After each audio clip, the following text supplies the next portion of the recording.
এখন বানাবো আমি মাছের ঝোল। ঝোলের জন্য কড়াইতে তেল দিয়ে দিলাম, সোমবারে দিয়ে দিলাম জিরা, দিয়ে দিলাম আলু, রাখা আলু, দিয়ে দিলাম হলুদ গুঁড়ো, দিয়ে দিলাম নুন,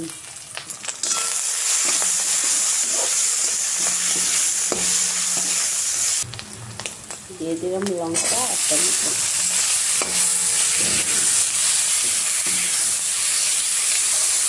দিয়ে দিলাম লঙ্কা বাটা, জিরা বাটা,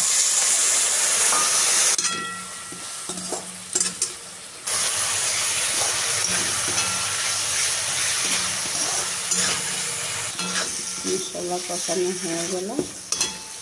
এখন দিয়ে দেব জল,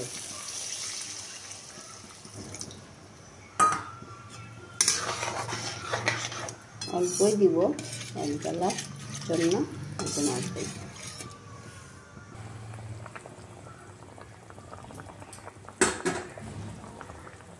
মাছগুলা দিয়ে দেব,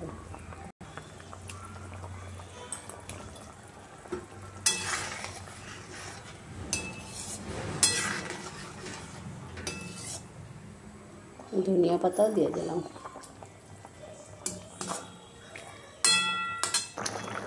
আমাদের মাছের ঝোল রেডি হয়ে গেল।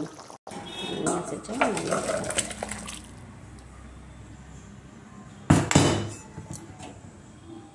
তো কেমন হয়েছে দেখলেই বুঝবেন কেমন হলো না হলো। যদি ভালো লাগে তাহলে লাইক, শেয়ার, কমেন্ট, সাবস্ক্রাইব করে দেবা। Bye bye.